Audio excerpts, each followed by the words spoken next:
Gianni Morbidelli, Italian, who drives a BMW 320. Another BMW on the second row, Peter Cox. Peter Cox we'll see later. That's Duncan Huysman, who's on row 3. Luis Villamil is on row 2. I think the championship there, Huysman leads them with 102 points, then Cox in second place, some 22 points adrift. Tom Ferrier and James Hansen from Great Britain in 10th and 12th place with the Edenbridge team.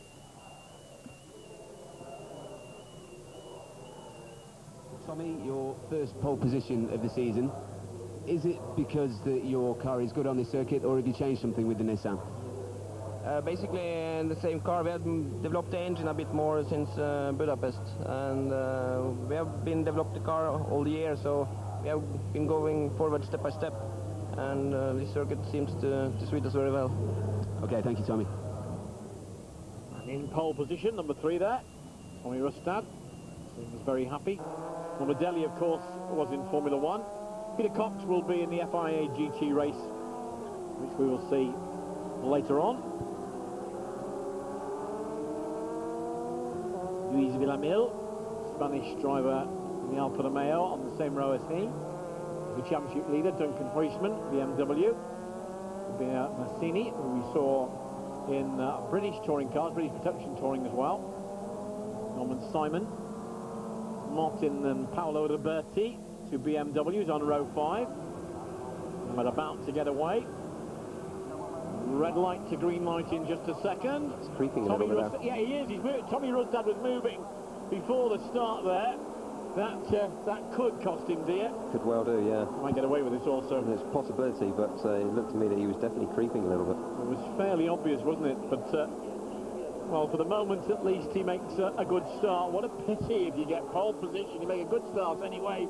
And if he gets penalised, that would be a stop-go, wouldn't it? Possibly, yeah. Certainly, whatever. It's not what he wants. He wants to just take the lead and obviously pull away. But if he's got to come into the pits at all, then that's going to ruin his afternoon. Well, at the moment, he's out in the front. We were on board a moment with Duncan Huysman, the Dutch driver. There really is a battle just a little bit further back. Now we're with Peter Cox, the Dutchman with the BMW. Quite a battle for second place at the moment, which could allow Tommy Rustad to escape a little bit. He's putting out quite a big lead there, really, for the opening lap. Well, the other ones, they're holding each other. That's right. Either each other up in the battle. Nice clean track ahead of Rustad. Well, we'll see what happens for he a little bit later on. 14, trying to climb his way up through the field there. Duncan Huysman, the championship leader. We've climbed aboard with him. Somebody off there. That's one of the Alfa Romeos, isn't it? He manages to get back onto the track. Lots of nice dirty tyres now. Yeah, for Tobias Messina. And the Italian, there's a classification of under 25s in this race as well. And he was looking to see if he could win that. Looking to see if Tom Ferrier is showing anywhere. Can't see him for the moment. Peter Cox making a move at the inside just then. Yeah, are they managing to get a little bit nearer to Tommy Rustad, or is Rustad still extending the elastic of that lead? But those three are in an absolute battle royal, and with Peter Cox behind the two of them, we can have an eye on that door firmly shut. The BMW door shut firmly in his face. And that hammer and tongues, no quarter being given, and the battle of 3 will now become a battle of 4. Rustad still out in the front. He hasn't got the worries of this. Biggest problem with these 3 now is they're just holding each other up, and it's just allowing Rustad to edge out that lead, just pulling away. On board with Huysman again. It's going to be a big move, or a big lock up there. That was Norman Simon involved with that as well. Gosh, really, a bit of modification of bodywork and goodness knows what else happening here. Norman Simon, you know him? He's been in Formula 3000 in the past, so yeah, I've came across him. He's in the under-25 championship as well, the German driver with a BMW. Oh, but another there's big serious problems here. Yeah, he's here. got a puncher on the front right. That will be the end of it for Peter Cox. But he's got a race in the FIA GT. We'll see that later, and it's the end for Duncan Huysman as well. Yeah, championship leader in the gravel. Unbelievable. I think that incident actually came on the Castrol Curve Turn 1, just after the pit straight when they all came together. and it's damaged the front right of Peter Cox's car. Huisman out, Cox out, Tommy Rustad out and away from all of them. Well, an easy race it is for him, and that's a rerun from Peter Cox there as the field goes past him. Just see how slow you have to go once that tyre's deflated. There's just no grip at all on the front. 35, end of the race for him. That's Marcus Paltala with the Honda Integra. An engine problem took him out of it. Still at the front. We'll take another look there at the number 1 car of Peter Cox. BMW. Clearly not going to be good points today for Peter Cox. We're hoping to do far better in the FIA GT a little bit later on.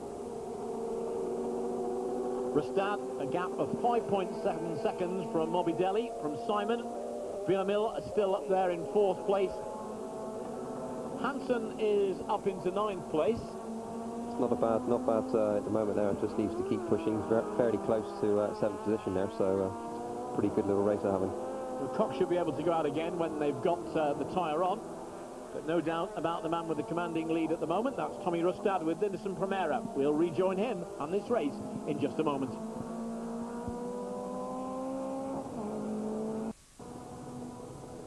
Well, that's Tommy Rustad, and I think we've seen a signal that we talked about a possible stop-go penalty, and he's gone into the pit. He's got that stop-go penalty. Looked like that he'd set the signal out the lap before. Well, that's the leader out of the race. We've seen 2 of the cars now. That's one. Rustad out, effectively. We've seen Peter Cox out. We've seen Duncan Huisman out. I think Toby Massini has gone as well. Well, it really is becoming a race of attrition here. That's unbelievable. In Rustad there, he may have had a little problem, maybe a clutch problem or something like that, which caused the car to creep when he was on the start line, but that's effectively ruined his weekend now. It's put him back in the field. He's going to have to work really hard now to try and put it back at the front again. Going to be very difficult indeed. This is Norman Simon, though, who will have benefited from that. He's moved into 1st place. I mean, he qualified 7th. He's in the under-25 grouping as well. So the German driver, will be Norman Seaman, will be the correct pronunciation, now has the lead, and Gino Morbidelli will have 2nd place. He started on the front row. He now has 2nd place. Norman Seaman has the lead, and out has gone Peter Cox, out has gone Duncan Huisman with the BMW, out has gone Tommy Rustad with a commanding lead.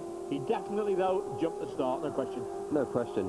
He's just creeping there. You could just see it quite plainly on the start there. It's just moving slightly forwards, and that's just enough. You know, it gives him that little bit of momentum, gives him an advantage actually on the lights. So, you know, it's the stop-go penalty, I think, was the right way to go. Gianni Morbidelli. Morbidelli now needs to just really push fairly hard, try and put some pressure on Norman Simon, and just see if he can put him into a mistake. And on the same terms, if Norman keeps his head together. Norman Simon. Norman Simon. Okay, whatever. Yeah. If he keeps his head together, as long as he wins, he doesn't care what you call him. He just needs to keep it smooth now, and he's got enough gap there, really. There's no pressure on him at the moment, so just keeps that gap, and he's going to be looking good there for the end. Norman Simon from Gianni Morbidelli. Now, Tommy Rustad, despite that penalty, he should be able to make up a few places. There's a little bit to go, and he was, you know, he was very, very quick indeed. Well, yeah, you know, he qualified the car on pole position. He's got the speed in hand, so he's going to be back out in the midfield again. But as we saw from the other cars with Tarquini, you know, if he can come through the field, you can pass on this circuit, so there is still a chance that he can get some points.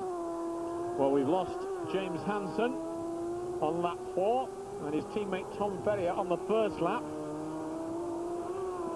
Cavici's gone, Barkey's gone, Villamil has gone. Villamil was up amongst the quicker times. So really has been a race of attrition one way or the other. But nearly half the field is no longer running. And 1 or 2 that are running have got a few bits hanging off.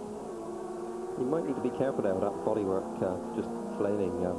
possible that they may call him in for that. Just have to watch that one. And there is Rustad, and we asked you when we were talking about the Super Touring Championship race what Nicola Larini's thoughts would be. I imagine somewhat matched by Tommy Rustad's at the moment. Quite possibly, yeah. He's definitely not going to be very happy. Depends if it was his mistake or whether there was a slight problem with the car, but you know, he's going to want to just push as hard as he can now and try and make the most out of this weekend. What sort of problems could you have in making you creep across the line? Well, it's possible if there's a clutch problem with the car, which is just you know, sort of the clutch is biting a little bit, then it's difficult for him obviously to hold the car still. So you know, that could be the cause for it, or it could be that he's just on the biting point of the clutch too much and the car did edge forward slightly. Listening to Jamie Davis, the experienced racing voice of Jamie, who would much rather be in a car than here. And you're looking there at the number 2, Norman Seaman, the German driver, qualified only 7th fastest, but he's right at the front. 3 seconds ahead of Morbidelli. And there doesn't seem too much that Gianni Morbidelli in a similar car can do about this. Looks like Norman Simon, you know, the car's working well beneath him. Obviously, he qualified 7th in the qualifying position, but, you know, they've had time to work on the cars now. They may have improved it slightly. And Morbidelli certainly looks like he's got his work cut out. Tommy Rustad up into 5th place with a Nissan Primera. That's doing good, yeah. He's on a charge. Red mist? Most certainly. Red mist? More than likely, yeah. He's going to be pushing hard. And Norman Seaman doesn't need anything like that. He's just got to keep it together, keep it nice and smooth, and try and take the BMW 320i E46 right through to the end of this race and win it. Morbidelli, in fact, got classification coming up after 12 laps of the 16, 4 still to go. Actually, Seaman opened the gap by 7/10 of a second on that lap. So yeah, he's got it in hand. He's got it hanging off. And that Simon De Luca with the other Nissan Primera. Yeah, he would be lucky to not get a black flag there, because they'll be worried about that coming off and slamming into somebody else. Quite possibly, yeah. I mean, normally they design those bumpers so that, you know, if there is any problem like that, then they do just tend to fall off on their own. So once they're off the car, they're out of the way, then there's no problem. That was Benaldi in the pits. Vittorio Benaldi, I think he will go out again. Stefano Gabellini even. Currently the man in 3rd place. Tommy Rustad, I'm looking at his progress, might get in a position to actually get to the rostrum. Obviously the Nissan Primera working very well. The only thing it did was it was too quick to get off the grid. Exactly, yeah. He got off the grid too quick. He's got the pace there, so, you know, that's going to make him feel even more. Oh, we've got somebody here, half spin. Lucky to save that one there. Still the leader, though. Norman Seaman with the BMW. And yes, chasing very, very hard, trying to undo some of the damage. Tommy Rustad, Norwegian, working very, very hard indeed to get after Gianni Morbidelli. Rustad currently in 5th place. His next target will be Jean-Michel Martin, Belgian driver, BMW mounted as well. But no problems at all, either in the under-25 grouping or in the overall lead for Norman Seaman. One good thing about this circuit is you can overtake. If the car in front decides that they're going to block going into one of the corners, you can always go wide and try and get a run on them through the corner, and then normally you can pass them going down to the next. So, you know, there's always that situation where you're able to make a move on somebody, which, you know, makes for great racing, and it also helps Rustad, you know, progress through the grid. Seaman absolutely keeping it all together there. Nice check on the gap between 1st and 2nd to Morbidelli with 3.7 seconds. The race over 16 laps, not that far to go now, and not that much of a change in the times between the two. If anything, Morbidelli dropping a little bit further back. This part of the circuit is really, really good. It just, as you go through that quick right-hander, it just drops away as you go through the corner. Tendency to have a lot of oversteer with the car through there. And then the last corner onto the pit straight, you can carry a lot of speed through that corner. It always gives you the feeling that you can just go faster and faster and faster every lap through there. and the more you push it, the car just seems to go through there and it grips, and it's quite challenging. Challenge for Norman Seaman just to keep it there, as we see a little bit of an off-course excursion.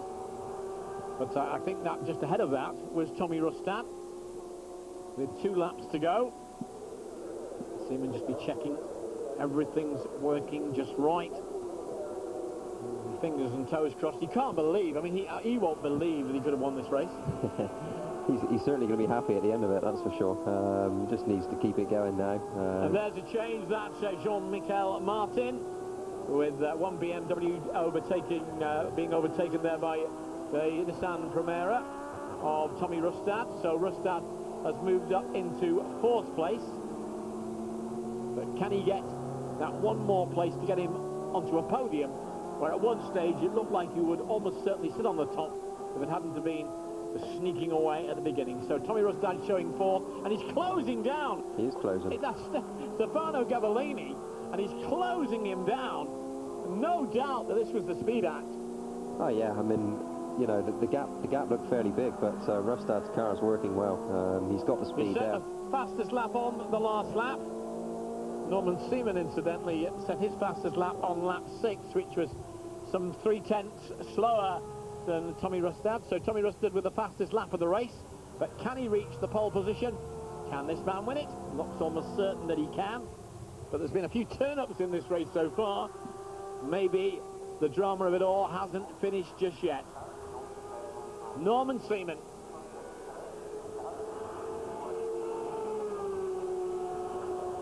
He just got a lap ahead of him now. Morbidelli in 2nd place. Gabellini still with 3rd place. But Rustad is going to be very, very close to him. The Norwegian, the pole sitter. Will he stand on the podium? Last lap for Norman Seaman. Number of under 25 drivers started this race. Only 2 of them are still running. The other is Simone De Luca, with the 2nd of the Nissan Primeras. Morbidelli a steady 2nd place. And there is Norman Seaman. Got nobody in front of him, no back markers to worry about. Just the circuit, just getting countdown of the corners almost now. Yeah, no risk, just bring it home. Just try and get it all right. There's a little bit of side damage on the far side of the car. That won't bother him either. Just looks like an indicator or something. Yeah. Falling out. Steady drive from Norman Seaman from the 4th row of the grid.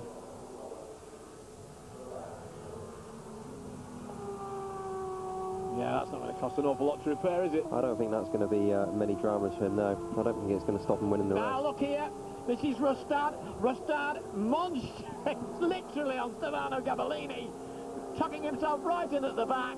I don't think there'll be anything could be a Gabellini lunge. can do about it. Gabellini trying to make himself wide. He's going to get a better exit. 'cause He's going to got get a the much better outside line. exit, isn't he? Maybe able to cut across and get him on the inside on the exit. No, he's going for the outside line. Oh, he's touched. He's got there. He got there, and he was getting there. There was no question of anything other than kept it. that. Norman Seaman had also got to the flag. These two have a little bit of a battle at the end, but Rustad, I think the declaration, the focus, the intent from Rustad was there. I think he had the red mist, that's Oh, for the sure. red mist was well in. It'd be dreadful if he got another penalty for that, wouldn't it? Oh, dear. That's good to see that he salvaged something out of it, you know. It's not obviously what you want, having the stop-go penalty, so in that situation, you couldn't have asked for more. And the door comes open on Norman Seaman's car because he wants it open, because I imagine it's pretty warm in there at the Yeah, moment. it gets incredibly hot in these cars, especially in these conditions, you know. The heat build-up is very intense. You had a win out of nothing, a big win out of nothing ever? Or a really good result when you'd started 7th or 8th back like that? Yeah, I mean, sure, you know, those situations happen, and you know, when that happens, you just take it and use it to full effect, really. He's going to be absolutely over the moon. Most definitely, yeah. One man who won't be will be Duncan Huysman, who is the championship leader. He went off in that frantic early battling. So too did Peter Cox. Don't forget we've got FIA GT still to come. Good, steady drive from Norman Seaman. Okay, taking advantage of others' problems. That's what it's all about.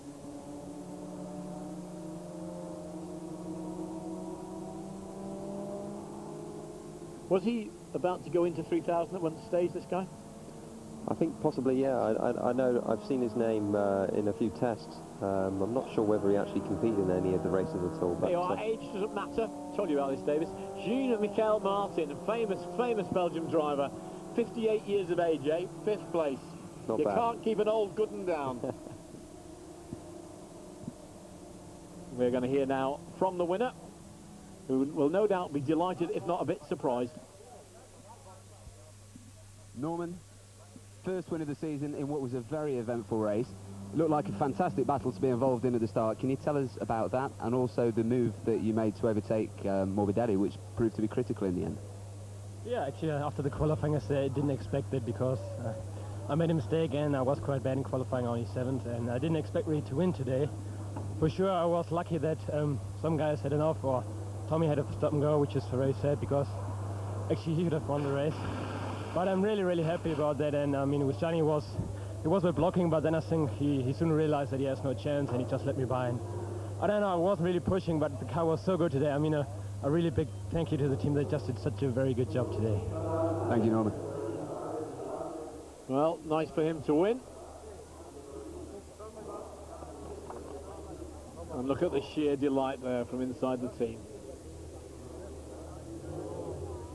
No doubt very emotional indeed. Perhaps made even better by the surprise to the team as well. Yeah, it's a big boost obviously to the team as well as to Norman, and you know, it's going to help him in the championship. Huisman, though, still, despite not finishing that race, at the top with 102 points. Cox, of course, didn't challenge either because he didn't finish. But Norman Seaman moves up into 3rd place. He'll be really delighted. Tom Ferrier showing on that board in 11th place despite non-scoring. And only getting as far as the first lap. We've got lots more to come.